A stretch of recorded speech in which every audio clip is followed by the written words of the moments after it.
Hello, ഇന്ന് നമുക്ക് കെമിസ്ട്രിയിലെ first term എക്സാമിന്റെ നമ്മൾ പേപ്പർ ഡിസ്കസ് ചെയ്യാണ്, റിവിഷൻ ചെയ്യാണ്. അപ്പം 2022-ലെയാണ് നമ്മൾ ക്വസ്റ്റ്യൻ ഇന്നത്തേത് നോക്കുന്നത്.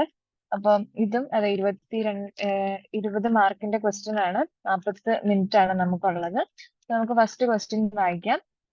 ഫസ്റ്റ് ക്വസ്റ്റ്യനിൽ നമുക്ക് എന്താ തന്നിരിക്കുന്നതിൽ സോഡിയത്തിന്റെ പ്രതീകം എടുത്ത് എഴുതാനായിട്ടാണ്. സോ സോഡിയത്തിന്റെ പ്രതീകം നമുക്കറിയാവുന്നതാണ്. എന്താണ് സോഡിയത്തിൻ്റെത്? പീരിയോഡിക് ടേബിളിൽ നമ്മൾ പഠിച്ചിട്ടുള്ളതാണ്. സോഡിയത്തിന്റെ പ്രതീകം എന്ന് പറയുന്നത് എന്താണ്? എണ്ണയാണ് അല്ലേ? സോ എണ്ണയാണ്. ആൻസർ എണ്ണയാണ്. ഓക്കെ, ഇനി പഞ്ചസാരയിലെ രണ്ടാമത്തെ ക്വസ്റ്റ്യൻ ആണ്. പഞ്ചസാരയിലെ ഘടകമൂലകങ്ങള് കാർബൺ, ഹൈഡ്രജൻ, ഡാഷ് എന്നിവയാണ്. നമ്മൾ പഠിച്ചിട്ടുണ്ടായിരുന്നു. പഞ്ചസാര നമ്മൾ ഹീറ്റ് ചെയ്യുമ്പം എന്തൊക്കെ മൂലകങ്ങളായിട്ട് അത് മാറും എന്നുള്ളത് നമ്മൾ പഠിച്ചിട്ടുണ്ടായിരുന്നു. അപ്പം നമ്മൾ പറഞ്ഞായിരുന്നു കാർബൺ ഉണ്ട്, അതുപോലെ ഹൈഡ്രജൻ ഉണ്ട്, പിന്നെ വേറൊന്നും കൂടെ ഉണ്ടായിരുന്നു. എന്താണത്? ഓക്സിജൻ ആണ് കേട്ടോ.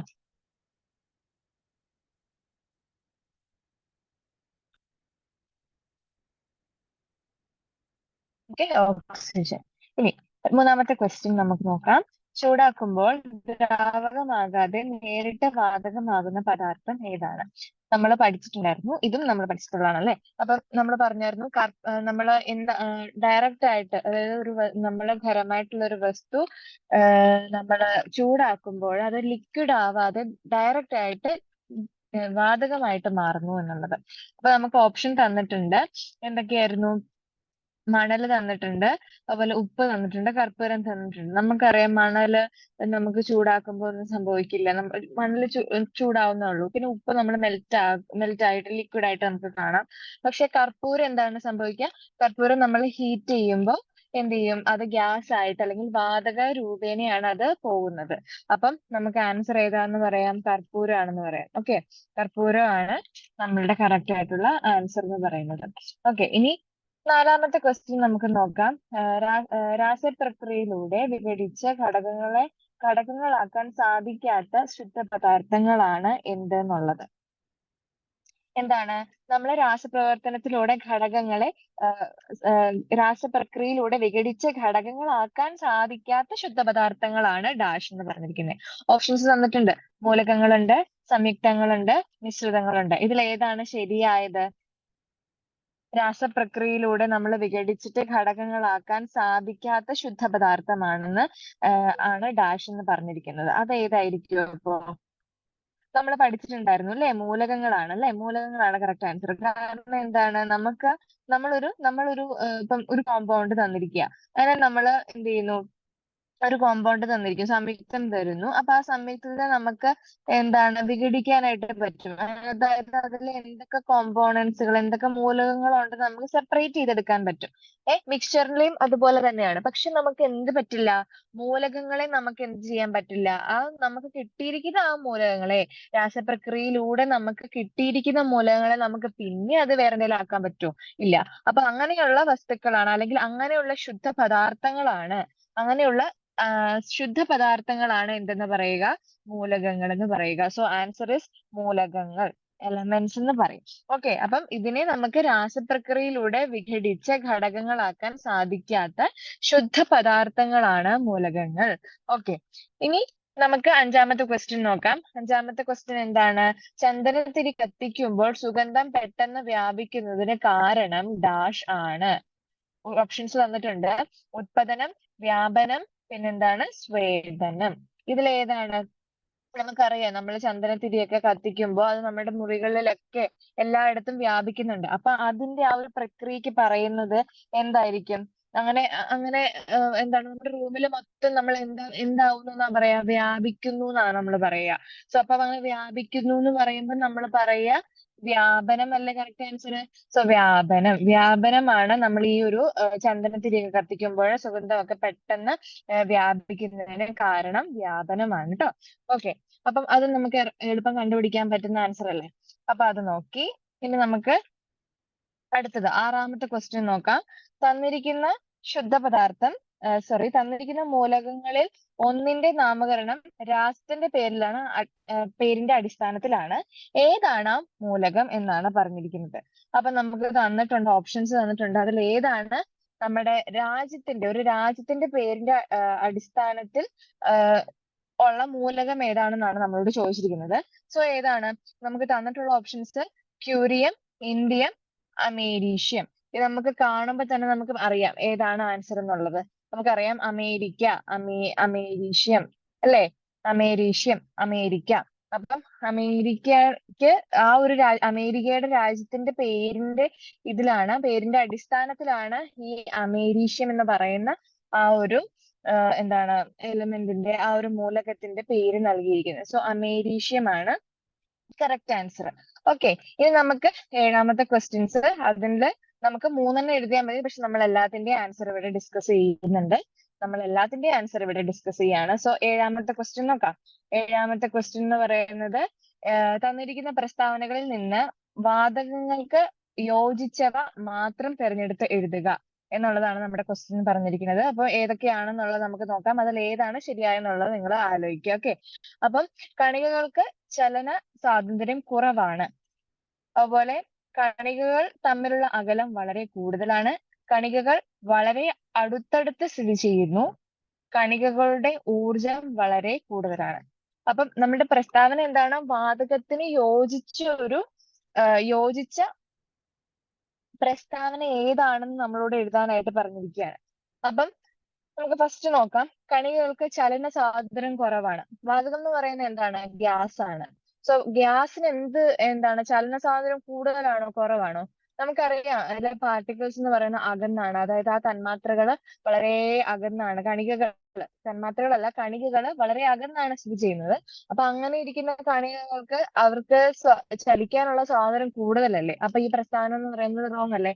അപ്പൊ നമുക്ക് പറയാം കണികകൾ ചലന സ്വാതന്ത്ര്യം കുറവാണെന്നുള്ളത് തെറ്റാണ്, നമുക്കറിയാം. അപ്പം അതല്ല. ഇനി കണികകൾ തമ്മിലുള്ള അകലം വളരെ കൂടുതലാണ്. ഇതെങ്ങനെയാണ്? ശരിയാണോ? നമുക്കറിയാം കണികകൾ എന്ന് പറയുന്നത് അവർ തമ്മിലുള്ള അകലം കൂടുതലാണ്. വാതകത്തിന് അഥവാ ഗ്യാസിന് വളരെ അകലം കൂടുതലാണ്. അപ്പൊ ഈ പ്രസ്താവന എന്ന് പറയുന്നത് നമുക്ക് എന്തെന്ന് പറയാം? ശരിയാണെന്ന് നമുക്ക് പറയാം. ഓക്കെ, ഇനി കണികകൾ വളരെ അടുത്ത് സ്ഥിതി ചെയ്യുന്നു. കണികകൾ എങ്ങനെയാണ് അടുത്ത് സ്ഥിതി ചെയ്യുക? കണികകൾ അടുത്ത് സ്ഥിതി ചെയ്യുന്ന ഒരു ഏത് ഏത് ഏത് വസ്തുവായിരിക്കും? അതായത് നമ്മൾ സോളിഡ് ആണ് അല്ലെങ്കിൽ ഖരപദാർത്ഥങ്ങളാണ്. ഖരമായിട്ടുള്ള പദാർത്ഥങ്ങളാണ് കണികകൾ വളരെ അടുത്ത് സ്ഥിതി ചെയ്യുക. അപ്പം ഇതെന്ന് പറയുന്നത് നമ്മളുടെ ഖരത്തിന് എക്സാമ്പിൾ ആയിട്ട് പറയുന്നതാണ്. അപ്പൊ നമ്മുടെ വാതകമാണ് നമ്മളോട് ചോദിച്ചിരിക്കുന്നത്. സോ ഇത് നമുക്ക് തെറ്റാണെന്ന് പറയാൻ പറ്റില്ലേ? ഓക്കെ, അപ്പം കണികകൾ വളരെ അടുത്ത് സ്ഥിതി ചെയ്യുന്നു എന്ന് പറയുന്നത് ഖരപദാർത്ഥങ്ങളിലായിരിക്കും. വാതകങ്ങൾക്ക് വളരെ അടുത്തായിരിക്കില്ല അവയുടെ കണികകൾ സ്ഥിതി ചെയ്യുക. ഇനി നമുക്ക് നാലാമത്തെ പ്രസ്താവന നോക്കാം. കണികകളുടെ ഊർജം വളരെ കൂടുതലാണ്. എങ്ങനെയാണ്? എനർജി കൂടുതലാണ് അല്ലെ? അതായത് നമുക്ക് ചലിക്കാനുള്ള ശേഷി ഒരുപാട് ഉള്ളതുകൊണ്ട് തന്നെ അവർക്ക് നല്ല എനർജി ഉണ്ടാവും. അവർക്ക് ഓടിക്കളിച്ച് നടക്കാനായിട്ടുള്ള എനർജി എന്ന് പറയുന്നത് വളരെ കൂടുതലായിരിക്കും. എന്തിന്? ഗ്യാസിന്, അതായത് വാതകങ്ങൾക്ക് അവർക്ക് ഭയങ്കരമായിട്ടുള്ള ഊർജം ഉണ്ടായിരിക്കും. വളരെ നല്ല ഊർജമായിരിക്കും അവർക്കുള്ളത്. അപ്പം ഇതെന്ന് പറയുന്നതും ശരിയാണ്. അപ്പം 2 പ്രസ്താവനകളാണ് ശരിയായിട്ടുള്ളത്. കണികകൾ തമ്മിലുള്ള അകലം വളരെ കൂടുതലാണ്. കണികകളുടെ ഊർജം വളരെ കൂടുതലാണ്. അപ്പം ഈ 2 2 പ്രസ്താവനകളാണ് എന്തെന്ന് പറയുന്നത് ശരിയായിട്ടുള്ളത്. ഓക്കെ, അപ്പം ബാക്കിയുള്ളതൊക്കെ എന്ന് പറയുന്നത് ഖരത്തിന്റെയും അതേപോലെ ഖരത്തിന്റെ ഒക്കെ പ്രസ്താവനയായിട്ട് യോജിക്കുന്ന ഒന്നാണ്. ഓക്കെ, ഇനി അടുത്തതെന്ന് പറയുന്നത് 8ാമത്തെ ക്വസ്റ്റ്യൻ ആണ്. തന്നിരിക്കുന്ന പദാർത്ഥങ്ങളെ ശുദ്ധപദാർത്ഥങ്ങൾ, മിശ്രിതങ്ങൾ എന്ന് തരംതിരിക്കുക എന്നാണ് നമുക്ക് തന്നിട്ടുള്ളത്. ഓക്കെ, അപ്പം നമുക്ക് ശുദ്ധപദാർത്ഥം എന്ന് ഹെഡിങ് എഴുതണം. അതേപോലെ മിശ്രിതം എന്നും ഹെഡിങ് എഴുതണം. 2 കോളങ്ങൾ വരച്ചിട്ട്. ഓക്കെ, അതില് ശുദ്ധപദാർത്ഥങ്ങൾ എന്ന് പറയുന്നത് ഏതൊക്കെയാണെന്നാണ് നമ്മളോട് ചോദിച്ചിരിക്കുന്നത്. എന്തൊക്കെയായിരിക്കും ശുദ്ധപദാർത്ഥങ്ങൾ, എന്തൊക്കെയാണ് മിശ്രിതങ്ങൾ എന്ന്. അപ്പം ശുദ്ധപദാർത്ഥങ്ങൾ എടുക്കാം. പദാർത്ഥത്തിലെ ഏതൊക്കെയായിരിക്കും ശുദ്ധപദാർത്ഥം എന്ന് പറയുന്നത്? ശുദ്ധപദാർത്ഥത്തിന് എക്സാമ്പിൾ ആയിട്ട് ഗോൾഡ് എക്സാമ്പിൾ അല്ലേ? സോ ശുദ്ധപദാർത്ഥത്തിന് നമുക്ക് ഗോൾഡ് എഴുതാൻ പാടില്ലേ? ഗോൾഡ് എന്ന് പറയുന്നത് ശുദ്ധപദാർത്ഥമാണ്. അതേപോലെ വേറെ 2ാമത്തേത് ശുദ്ധപദാർത്ഥം ഏതായിരിക്കും? ഐസ് എന്ന് പറയുന്നത് എന്താണ് വാട്ടർ മാത്രമേ ഉള്ളൂ അല്ലെ? വാട്ടർ മാത്രം ഉള്ളതാണ്. വാട്ടറിന്റെ മാത്രമായിരിക്കും നമ്മൾ എന്താണ് ഐസ് കട്ടയാക്കാൻ നോക്കുവാണെങ്കിൽ അത് മാത്രമേ ഉണ്ടാവുള്ളൂ. അല്ലാണ്ട് വേറെ ഒന്നും ഇല്ലല്ലോ. വേറെ ഏതെങ്കിലും ഒരു കമ്പോണന്റ് അതിനകത്ത് ഇല്ലല്ലോ. അപ്പം അതില് നമുക്ക് എന്ത് പറയാം? ഐസ് ആണെന്ന് പറയാം. അതേപോലെ സ്വർണവും നമുക്ക് അങ്ങനെ തന്നെ പറയാൻ പറ്റില്ല. കാരണം സ്വർണം ഉണ്ടാക്കിയിരിക്കുന്നത് സ്വർണം കൊണ്ട് മാത്രമാണെന്ന് നമുക്ക് പറയാം. അപ്പം അതെന്ന് പറയുന്ന ഒരു ശുദ്ധ പദാർത്ഥത്തിന് എക്സാമ്പിൾ ആണ്. ഓക്കെ, അങ്ങനെ. ഇനി കാർബൺ ഡൈ ഓക്സൈഡ്. ഇനി നമുക്ക് മിശ്രിതങ്ങളിലേക്ക് കടക്കാം. മിശ്രിതങ്ങൾ എന്ന് പറയുമ്പോൾ സോഡ വെള്ളവും അതുപോലെ മണ്ണും ആയിരിക്കും. ഓക്കെ, അപ്പൊ സോഡ വെള്ളവും മണ്ണുമാണ് നമുക്ക് മിശ്രിതത്തിന് എക്സാമ്പിൾ ആയിട്ട് നമുക്ക് പറയാവുന്നത്. ഓക്കെ, അപ്പം സോഡ വെള്ളവും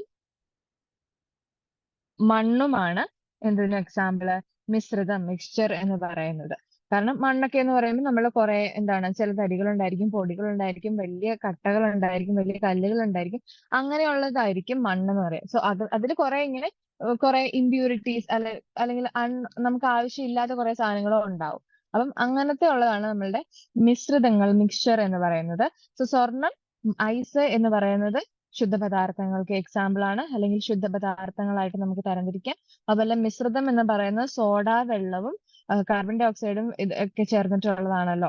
അപ്പം അതെന്ന് പറയുന്നത് ഒരു മിശ്രിതത്തിന് എക്സാമ്പിൾ ആണ്. അതേപോലെ നമ്മളുടെ മണ്ണെന്ന് പറയുന്നത് മിശ്രിതത്തിന് എക്സാമ്പിൾ ആണ്. ഓക്കെ, ഇനി 9ാമത്തെ ക്വസ്റ്റ്യൻ ആണ്.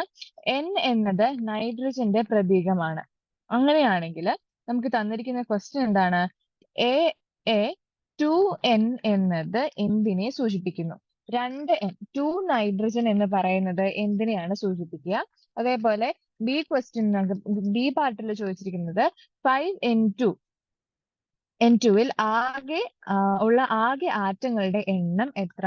ഇതാണ് നമ്മളോട് തന്നിരിക്കുന്ന ചോദ്യം. അപ്പം നമുക്കറിയാം നൈട്രജൻ ആണ് എന്തിന്റെ പ്രതീകം എന്ന് പറയുന്നത്.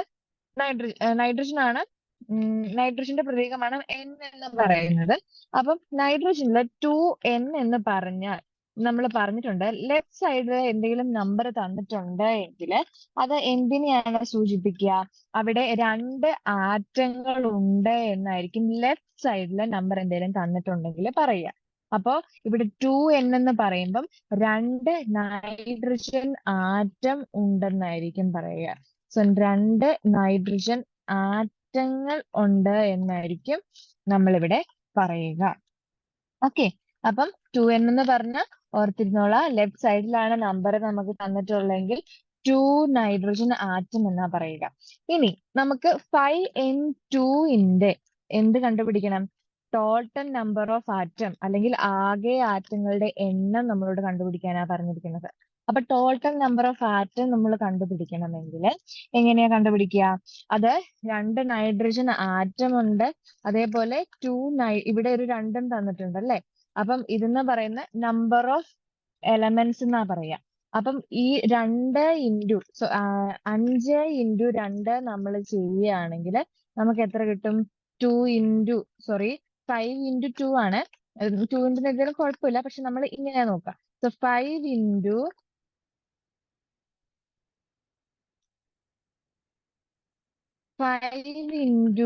2 ചെയ്താൽ നമുക്ക് എത്ര കിട്ടും? 10 കിട്ടും. അപ്പൊ ഇവിടെ ടോട്ടൽ നമ്പർ ഓഫ് ആറ്റം, നൈട്രജനിലെ ആകെ ആറ്റങ്ങളുടെ എണ്ണം എത്രയാണ്? 10 ആണ്. ഓക്കെ, 10 ആൻസർ ഇവിടെ വരിക. ഓക്കെ, അപ്പം എയിലെ 2 നൈട്രജൻ എന്ന് പറയുന്ന 2 നൈട്രജൻ ആറ്റത്തെയാണ് സൂചിപ്പിക്കുക. അതേ 2 നൈട്രജൻ ആറ്റം എന്ന് പറയാം. അതുപോലെ 5N2-ലെ എത്ര ആറ്റങ്ങളുണ്ട്, അല്ലെങ്കിൽ ആകെ ആറ്റങ്ങളുടെ എണ്ണം എത്രയാണെന്ന് പറഞ്ഞാൽ ഈ 5 ഇൻറ്റു 2 ചെയ്യുക. 5 ഇൻറ്റു 2 ചെയ്തിട്ട് നമുക്ക് കിട്ടുന്ന ആൻസർ എത്രയാണ്? 10 ആണ്. ഓക്കെ, ഇനി നമുക്ക് അടുത്ത ക്വസ്റ്റ്യനിലേക്ക് പോവാം. ഓക്കെ, അപ്പം 10ാമത്തെ ക്വസ്റ്റ്യൻ ആണ്. നമുക്ക് തന്നിരിക്കുന്ന ഒരു ചിത്രം നമ്മളോട് നിരീക്ഷിക്കാനാണ് പറയുന്നത്. അപ്പം എന്താണ് ഈ ചിത്രത്തിന്റെ ഈ ഉപകരണത്തിന്റെ പേര് എന്താണെന്നാണ് നമ്മളോട് ചോദിച്ചിരിക്കുന്നത്. എന്താണ് അതിന്റെ പേര്? നമ്മുടെ ടെക്സ്റ്റിൽ തന്നിട്ടുണ്ട്. എന്താണ് അതിന്റെ പേര്? സെപ്പറേറ്റിംഗ് ഫണൽ ആണ് അല്ലെ? Separating funnel.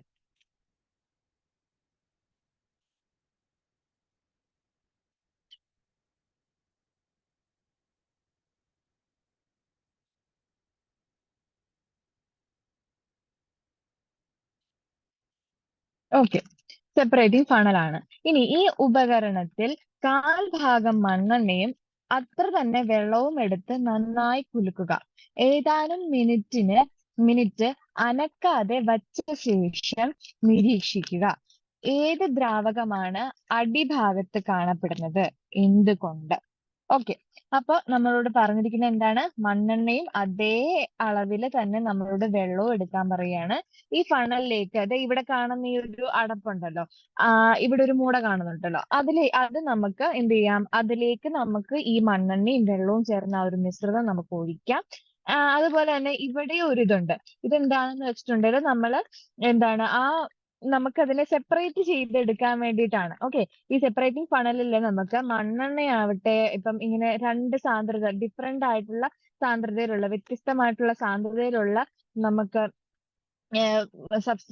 സൊല്യൂഷൻസുകൾ നമുക്ക് സെപ്പറേറ്റ് ചെയ്തെടുക്കാനായിട്ട്, മിശ്രിതത്തെ നമുക്ക് സെപ്പറേറ്റ് ചെയ്തെടുക്കാനായിട്ടാണ് നമ്മൾ സെപ്പറേറ്റിംഗ് ഫണൽ ഉപയോഗിക്കുന്നത്. അപ്പം ഇതിലേക്ക് ഈ ഒരു ഫണല് നമുക്ക് തുറക്കുകയും അടയ്ക്കുകയും ചെയ്യുകയാണെങ്കിൽ നമുക്ക് അതിലേക്ക് ഈ ഇപ്പം എന്താണ് താഴെയുള്ള ആ ഒരു മിശ്രിതം ഏതാണോ അതിനെ നമുക്ക് സെപ്പറേറ്റ് ചെയ്യാം.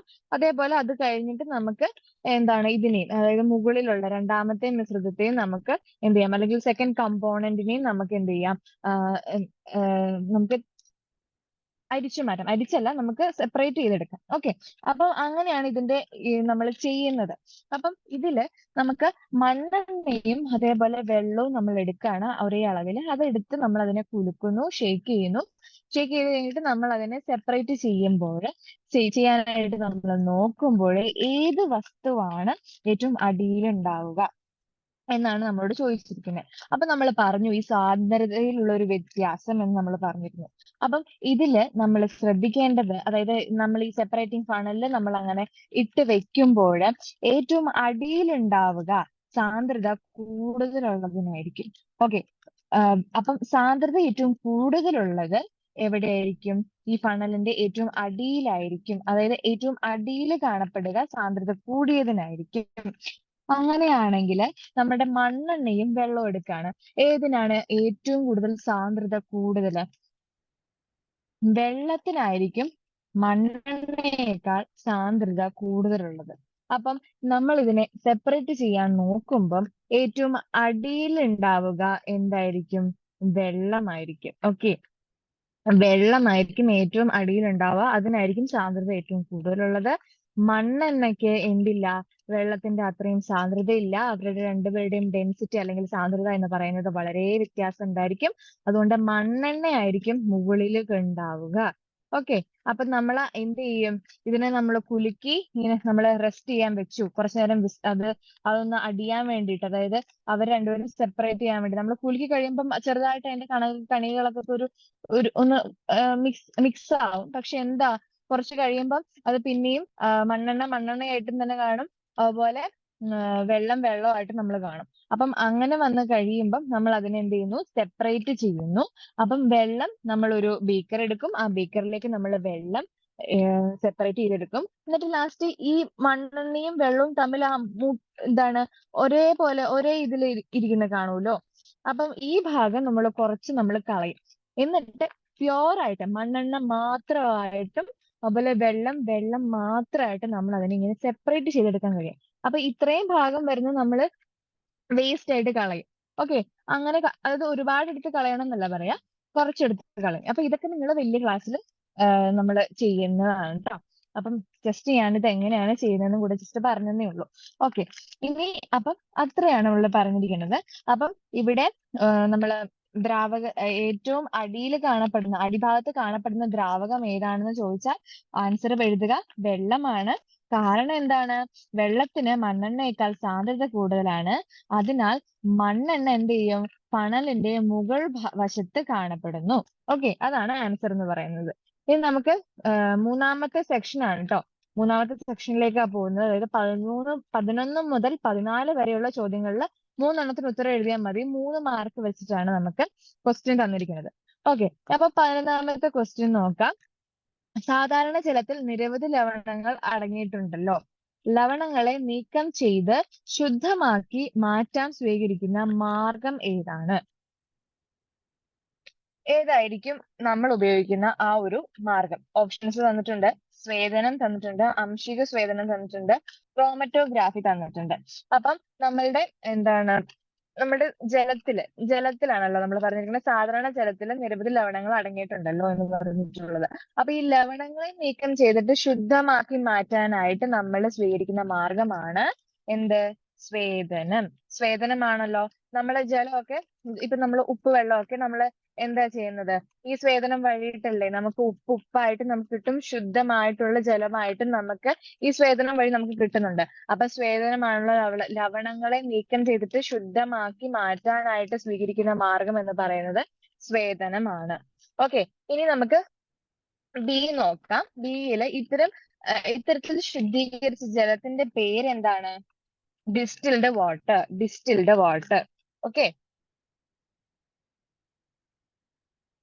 Distilled water. കാരണം നമ്മളുടെ സാധാരണ നമ്മളിപ്പോ കുടിക്കുന്ന വെള്ളമൊക്കെ ഉണ്ടല്ലോ, അതിലൊക്കെ അത് നമ്മൾ ഡെയിലി നമ്മൾ കുടിക്കുന്ന വെള്ളത്തിലൊക്കെ ധാരാളം മിനറൽസുകൾ ഉണ്ടാവും.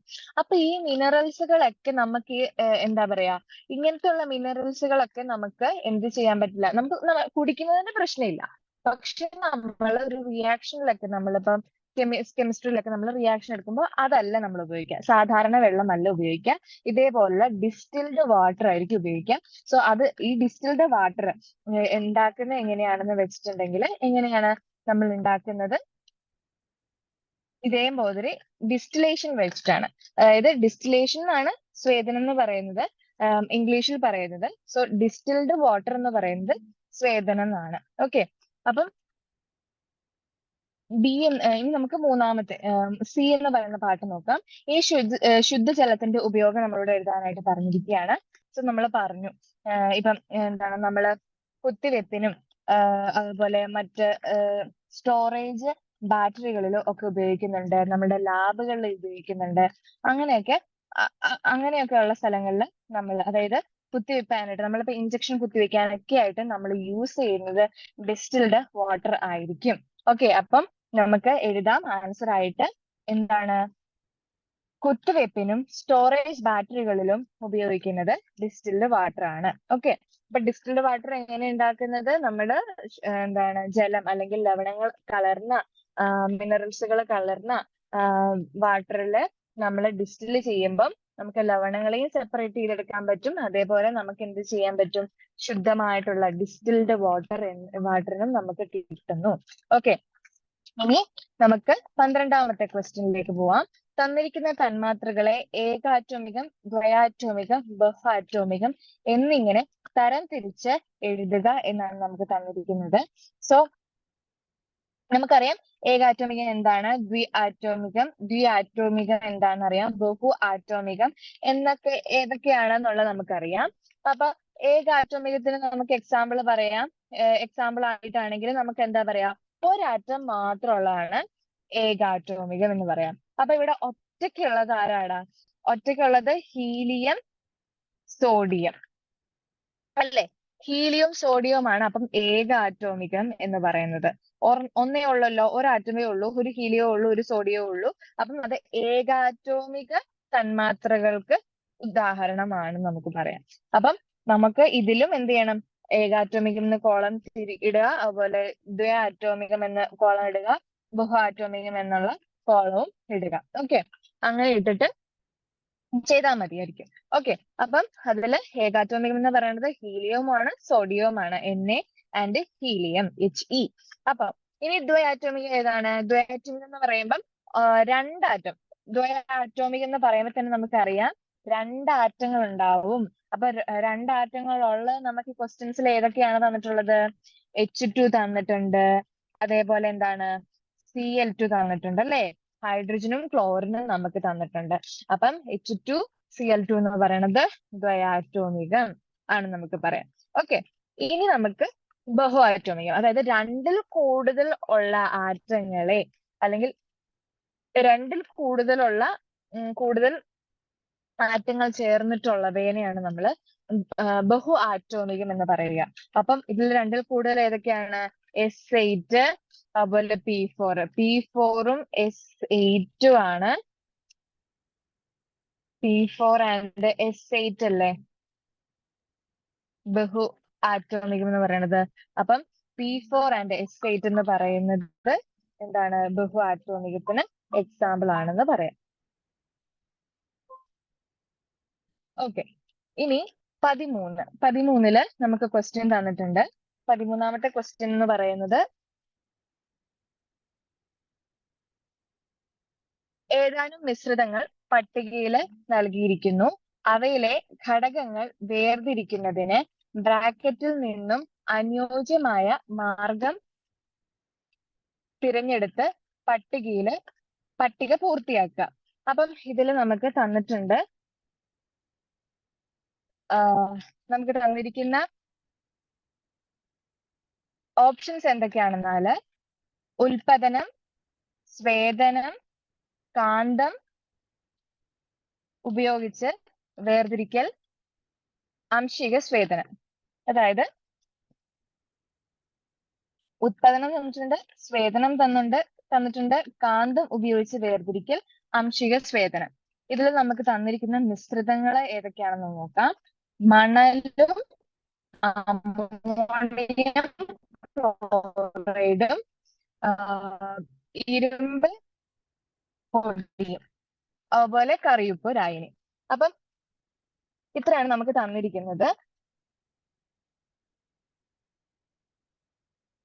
അതില് മണലും അമോണിയവും ക്ലോറൈഡും കൂടെ നമ്മൾ എങ്ങനെയാണ് വേർതിരിക്കുക എന്നുള്ളതാണ്.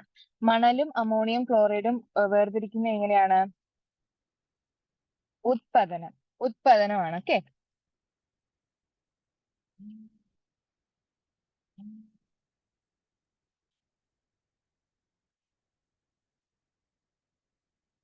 ഇരുമ്പ് പൊടിയും മണലും എങ്ങനെയാണ് ഉണ്ടാക്കുക?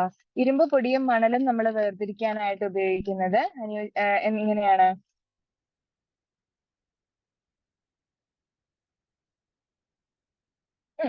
കാന്തം ഉപയോഗിച്ചാണ് നമ്മൾ വേർതിരിക്കുക. സോ കാന്തം ഉപയോഗിച്ചാണ് വേർതിരിക്കുക.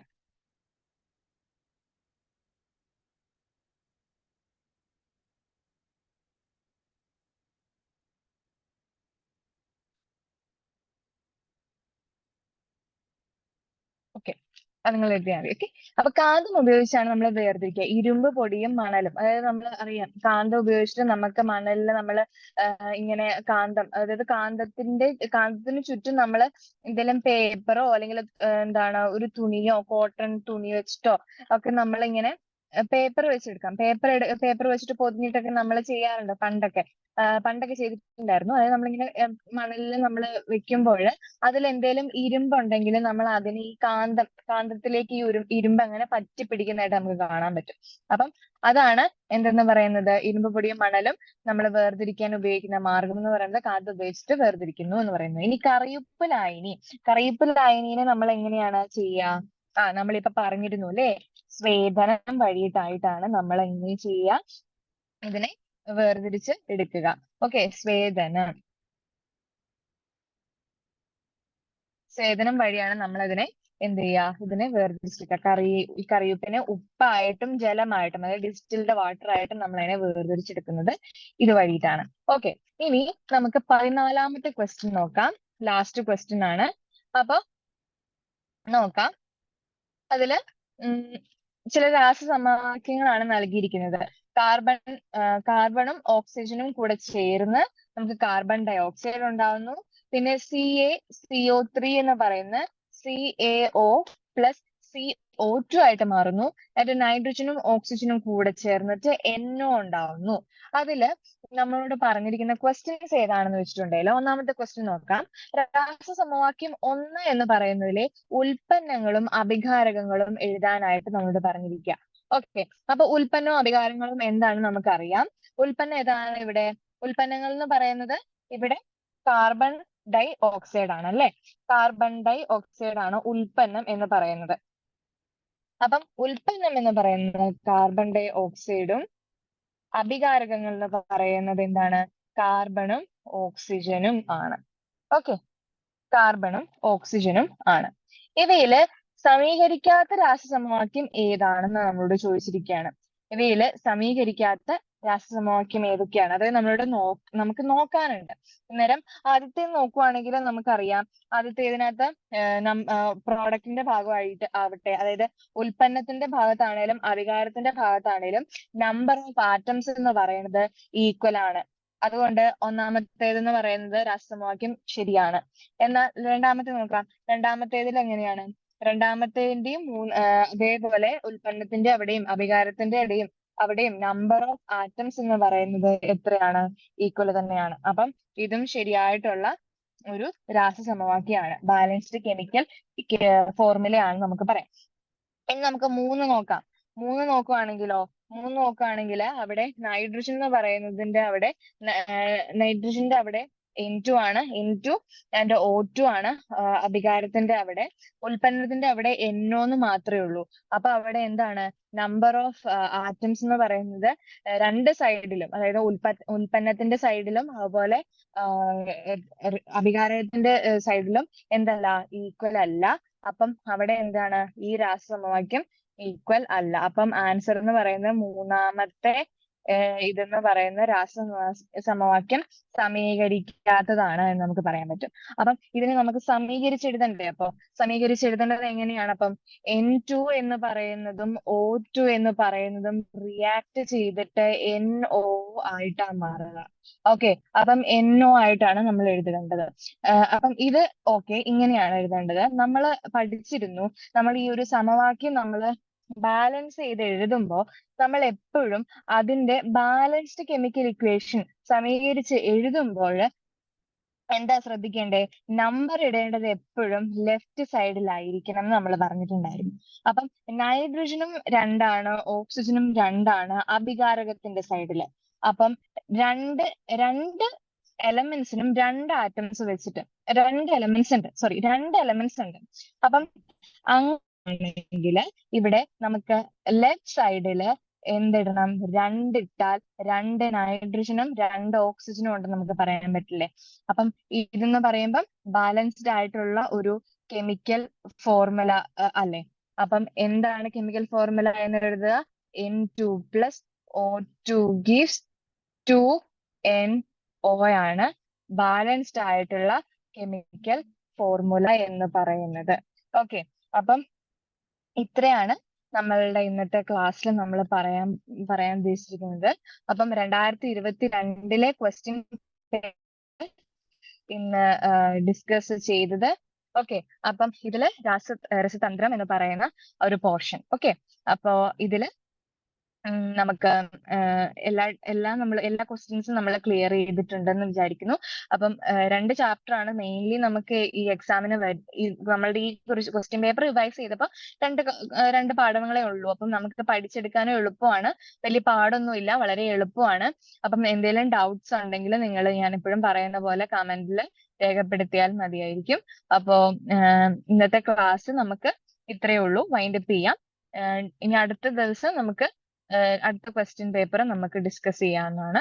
ഓക്കെ, അപ്പൊ ഇത്രയേ ഉള്ളൂ നമ്മുടെ ക്ലാസ്. ഓക്കെ, അപ്പോ ക്ലാസ് വൈൻഡപ്പ് ചെയ്യാം. Thank you.